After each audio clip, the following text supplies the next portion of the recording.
essencialmente boa notícia. Então, esta semana foi por conta do louvor da música que consegui compreender a dimensão das palavras do Senhor. E esta música em particular toca muito porque, olha só o título da música, Venha o Teu Reino, The Kingdom Come. Nós estávamos a ouvir a expressão em signo sonoro de alguém que está a orar para que venha o reino do Senhor.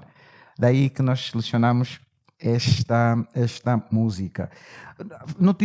Elaborar notícia é muito complexo, porque a notícia ela tem que ter contexto, a notícia tem que ter tema, tem que ter título, tem que ter subtítulo, tem que ter pesquisa e, acima de tudo, tem que ter fontes credíveis. A semelhança da boa notícia. Os jornais, como sabemos, estão cheios de más notícias. Nós não íamos ouvir a cura de um leproso, não íamos ouvir coisas boas, coisas que nos alegram. Nós íamos ouvir coisas que nos deixam cheios de mais medo. Alguém nesta manhã ou esta semana sentiu muito medo? Medo. Não importa o que foi medo. Obrigado, Felipe, sentiste medo. Obrigado, irmão Araldo, sentiste medo. Então, a igreja toda não sentiu medo. Que bom, nós os três temos que consultar os irmãos, porque eles não... Noutras alturas há muito medo. Sim, percebam só, é que se nós formos inundados, como já sabemos, de muita informação má, nós ficamos com medo. Medo de tudo. E o medo vai substituir efetivamente aquilo que o nosso Senhor nos diz, que é termos fé. O medo tira-nos o bom ânimo. O medo até torna-nos improdutivos em tudo, no trabalho, principalmente na obra do Senhor, que é o que mais nos importa realmente aqui hoje. Bom, vamos abrir as nossas Bíblias então em Mateus, no capítulo 7, que é de facto o Sermão do Monte, e de uma maneira muito resumida, vamos ler os versículos 21, 22 e 23, respectivamente, para compreendermos aqui alguns elementos cruciais que nosso Senhor Jesus Cristo nos dá como boa notícia, como boa nova. Evangelho do Nosso Senhor, Evangelho segundo escreveu Mateus, no capítulo 7, versículos 21, 22 a 23. E essa versão que eu tenho diz: Nem todo o que me diz Senhor, Senhor, entrará no reino dos céus, mas aquele que faz a vontade de meu Pai. Aquele que faz a vontade de meu Pai, que está nos céus. Muitos naquele dia hão de dizer-me: Senhor, Senhor, porventura não temos nós profetizado em Teu nome? E em Teu nome não expelimos demónios? E em Teu nome não fizemos muitos milagres? Então lhes direi explicitamente: Nunca vos conheci. Apartai-vos de mim, os que praticais a iniquidade. Vamos orar. É verdade, Senhor, que possamos nesta manhã continuadamente sermos conduzidos pelo Espírito Santo e nos possas revelar a Tua vontade, Senhor. Gratidão, porque é a palavra desta manhã, a Tua vontade. E nosso bom Deus e Pai, que cada uma e cada um aqui nesta manhã, ao longo desta pregação, possa se colocar, possa se examinar, possa efetivamente pensar e comparar-se com o que Santo Espírito has de revelar e estás a revelar. Seja feita a vossa vontade. No nome de Jesus. Amém. Sim, o Sermão do Monte, estou sempre a trocar o monte do sermão, mas o Sermão do Monte, como sabemos, é a boa notícia. A boa notícia é algo que nos agrada. A boa notícia traz-nos alegria, esperança, cura-nos, vivifica-nos. Podíamos aqui encontrar um monte de objetivos bons. E não é assim com a má notícia. Ensinamentos, revelação, conhecimento, sabedoria. A boa notícia de nosso Senhor Jesus Cristo é isso que nos dá. O Evangelho de Cristo, a boa notícia. Entretanto, neste contexto, Jesus rodeado de multidões para ser ouvido, Jesus rodeado naquele contexto, naquela cultura, com aquelas pessoas que estavam ávidas para ouvir coisas boas. O Senhor, conhecendo o coração dos que o rodeavam, e na maior parte das pessoas que rodeavam o nosso Senhor Jesus naquela época eram os fariseus. Havia também outros grupos religiosos, porque já havia naquela altura muitos grupos religiosos, muitos mesmo que se proclamavam como os verdadeiros profetas, e até havia também pessoas naquele meio que diziam que eram eles o Jesus. É incrível. Então ele vai simplesmente perceber e dizer: nem todo que me diz Senhor, Senhor entrará no reino dos céus.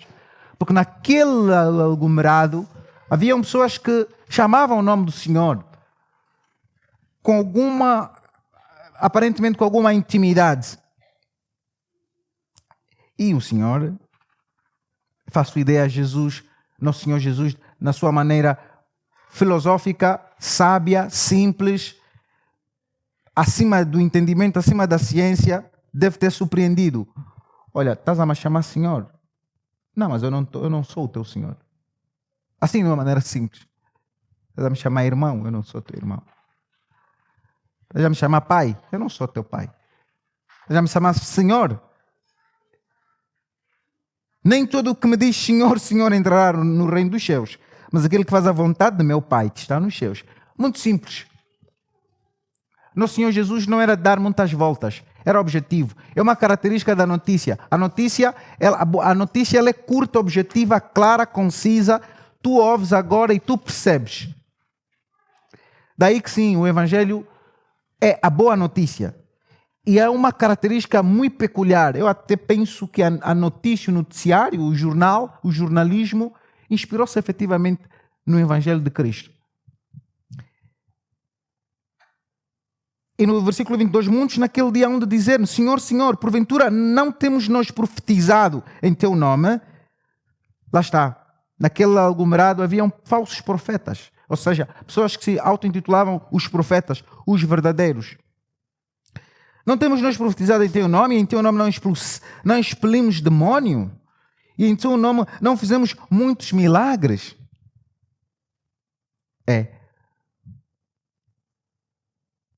Isto não legitima que és filho de Deus. Porque ele vai dizer que os filhos dele, os verdadeiros discípulos dele, fazem a vontade. Há muito tempo que eu parei, alguns anos atrás, eu queria muito compreender. Eu parava aqui nesta leitura e queria compreender a dimensão disso. Porque, amados, pensem conosco, pensem comigo, pensemos juntos. Alguém que opera milagres, alguém que profetiza, alguém que faz sinais, este não é filho de Deus? Este não está sob a égide do Senhor? Este não é salvo? Eu paro. Como é bom meditar nas Sagradas Escrituras, dia e noite. Vamos só abrir em Lucas, no capítulo 6, versículo 39.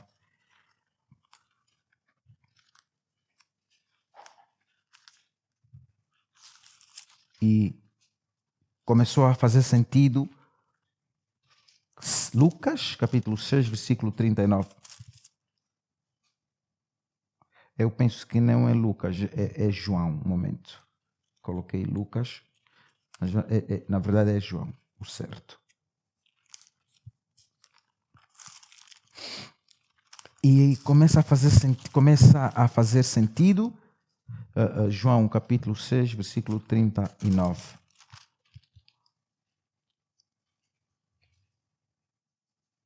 Aqui a minha versão vai dizer que: e a vontade de quem me enviou é esta. João 6, versículo 39.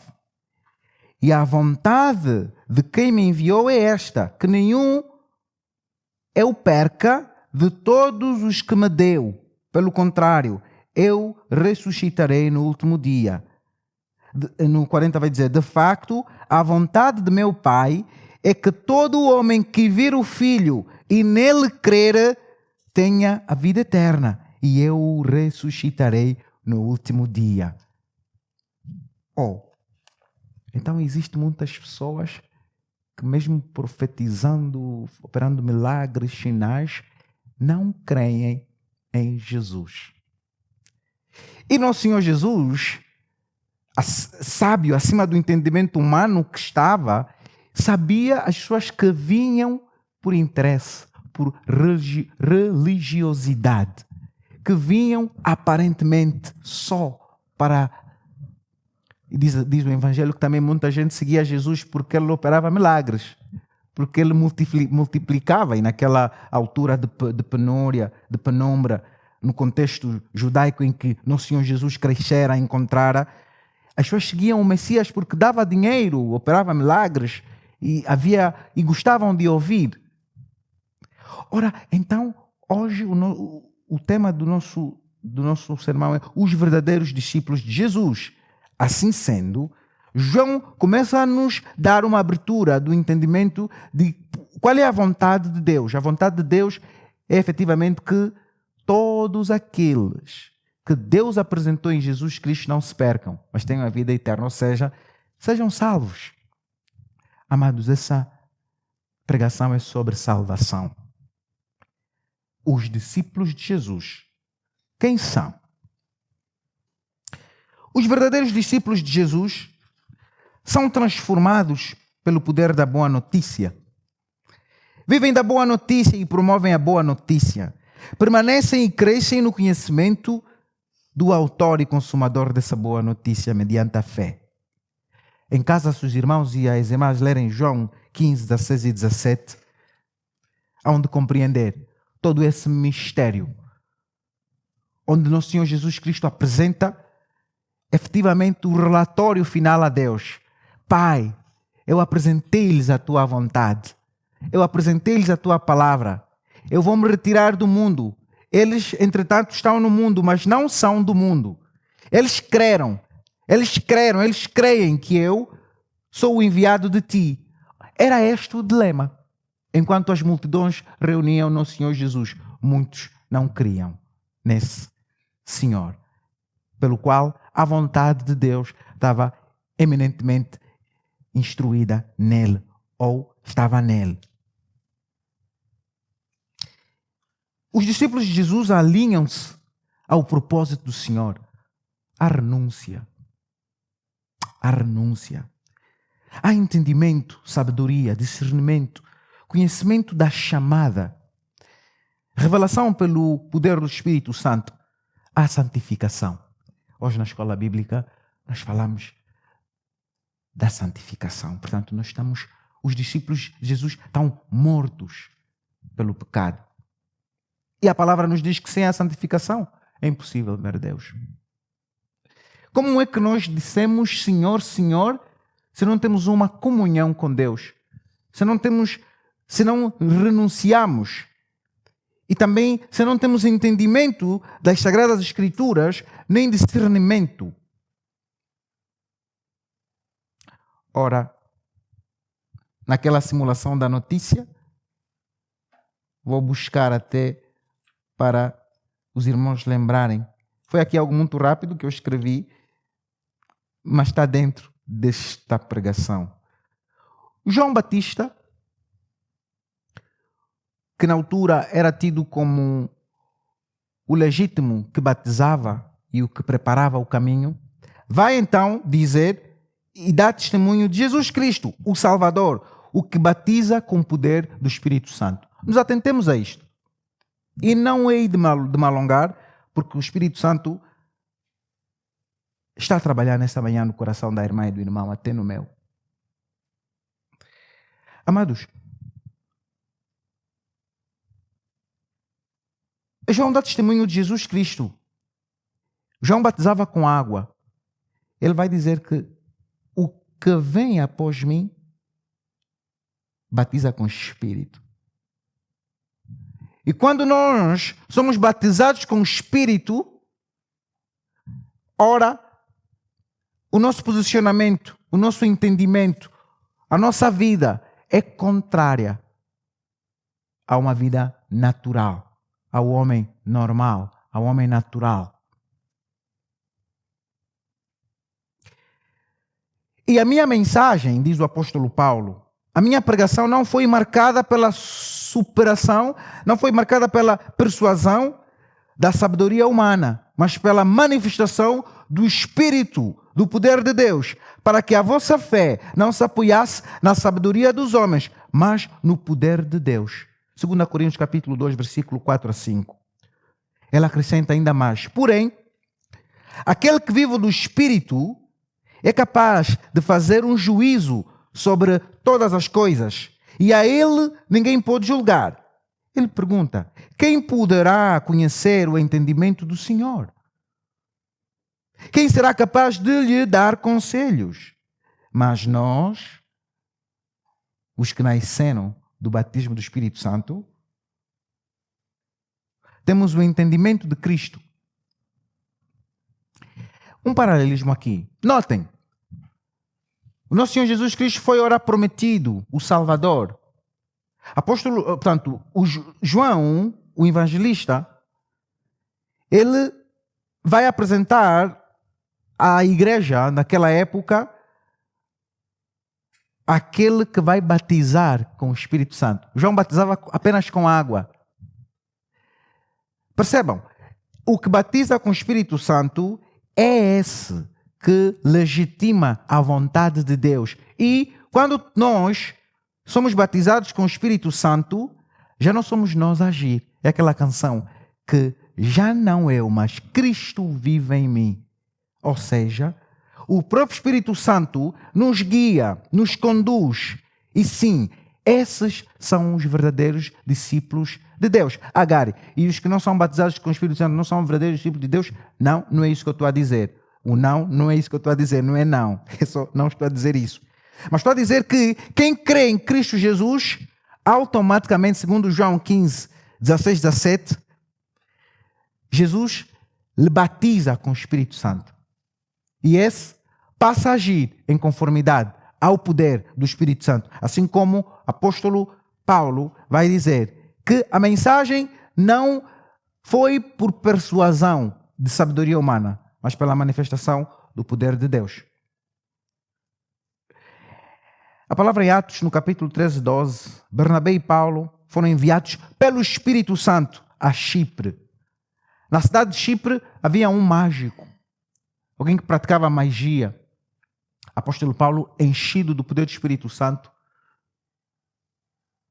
exala palavras de arrependimento. Este mágico, no mesmo instante, fica cego. Vemos aqui o poder, a manifestação do poder do Espírito Santo nos discípulos. Em Atos 11, é interessante aqui, e eu passo a ler. Quando comecei a falar-lhes, desceu sobre eles o Espírito Santo, tal como tinha descido sobre nós no princípio. Lembrei-me então de que o Senhor tinha dito: é verdade que João batizou com água. É verdade que João batizou com água, mas vocês serão batizados no Espírito Santo. De facto, Deus concedeu-lhes o mesmo dom que a nós, por também eles terem crido no Senhor Jesus Cristo. A parte A e a parte B. Os verdadeiros discípulos do Senhor conhecem a verdade. São guiados por este bom ensino e promovem esse ensino. Amados, ao nosso redor, na própria nossa igreja, no nosso próprio recinto, há pessoas que não conhecem a verdade, não conhecem o ensino. Ora em nome do Filho, o meu Filho é que me protege, Ele é o meu Deus. E dizem: quem sois vós? Olhem o poder da ignorância, mas do diabo Satanás agir na vida daquelas pessoas. Quem sois vós para virem dizer que eu não posso orar a favor do meu filho? Eu disse: o seu filho salva. Preferi não alongar, porque de antemão essa funcionária já disse que não pratica, não conhece, não sabe nada. E sim, amados, a boa vontade, e nós cantamos um bocadinho naquele louvor, a vontade, nós percebemos então que Jesus, ao dizer aqui, não é aquele que me diz Senhor, Senhor, que entrará no reino, mas aquele que faz a vontade do meu Pai. É a vontade de nós permanecermos Ora, os verdadeiros discípulos, já para terminar, de Jesus, morrem para o pecado, como hoje aprendemos na escola bíblica dominical. Praticam a palavra de Deus de forma integral. Nos pensamentos, nas ações, nas atitudes, na própria personalidade, no culto, nas estrelas, no público, no privado, na sociedade, em família. Amados, agora há algo espetacular que acontece. Quando nós somos batizados pelo Espírito Santo, o nosso caráter corrompido, por intermédio do pecado, também é renovado. Há renovação do entendimento do caráter. Isto ocorre ao amarmos. Um bocadinho lemos que sem amor é impossível agradar a Deus. Isto ocorre ao amarmos Deus. Ouçam, com todo o coração, com toda a alma, com todo o entendimento e com todas as forças. Marcos capítulo 12, versículo 30. Amados, é aqui onde está a diferença. Os verdadeiros discípulos de Jesus, eles amam Deus com todo o coração, com toda a alma, com todo o entendimento. Porque às vezes nós nos apoiamos, como está lá em Provérbios, no capítulo 3, versículo 5, nós nos apoiamos no nosso próprio entendimento. Os verdadeiros discípulos de Jesus aniquilam o próprio entendimento e dizem: Senhor, qual é o teu entendimento? Como eu devo adorar? Como eu devo orar? Como eu devo evangelizar? Como é que eu tenho que me portar onde quer que seja? Jesus está preocupado. Jesus veio para estes que não só falam Senhor, Senhor, mas que praticam, fazem a vontade, para que permaneçam salvos, como está lá em Lucas, amados e amadas. Porque Jesus declara em Lucas, no capítulo 8, 21, que seus irmãos são aqueles que ouvem e praticam a palavra de Deus. Ouvem e praticam a palavra de Deus. Amados, esta é a vontade de Deus. Que os discípulos, os verdadeiros discípulos, pratiquem. Pratiquem e não só ouçam. Pratiquem. Há bocadinho vos contei que alguém disse: eu não pratico. Declarou-se automaticamente que não conhece e nem é discípula e nem discípulo de Jesus. Eu não pratico. E olhem como é que por não praticar tem um entendimento corrompido. Busca idolatra. Como é que nós vamos orar? Nem objetos, nem nenhuma pessoa. Nós oramos em nome desse Senhor Jesus Cristo. Nós oramos por intermédio do Espírito Santo. Nós oramos no Deus Pai. Os verdadeiros discípulos de Jesus são aqueles que praticam o seu ensino e a sua verdade e vão levar essa boa notícia a todos os cantos. Que possamos refletir, que o Espírito Santo possa nos orientar para que, como verdadeiros discípulos, e se verdadeiramente somos, possamos fazer aquilo que Ele nos orienta. E ao amarmos Jesus Cristo, seremos batizados com o poder do Espírito Santo e não seremos mais nós a persuadir. Assim mesmo, a concluir essa semana, senti-me tão mal porque há muito tempo que eu não persuadia alguém. Eu tive que ligar para alguém, mas fiz aquilo de forma muito natural, não foi esforçado, mas eu não queria e nem pensei que eu estava a persuadir. Era algo que eu já tinha mandado mensagem a explicar que ia acontecer de uma certa forma. Entretanto, tive de ligar para persuadir. Caiu-me tão mal. Tu percebes que nós, seres humanos, não precisamos nos persuadir. Porque persuadir é esforçar, muitas vezes. Ok, há aquelas pessoas que persuadem de forma mesmo concreta, né, intencional. Mas há aquelas pessoas que persuadem de uma maneira, até nem dão conta que estão a persuadir. Bom, e persuasão também se estuda. Mas eu senti-me tão mal porque não era preciso eu persuadir a pessoa. Eu estava a falar a verdade.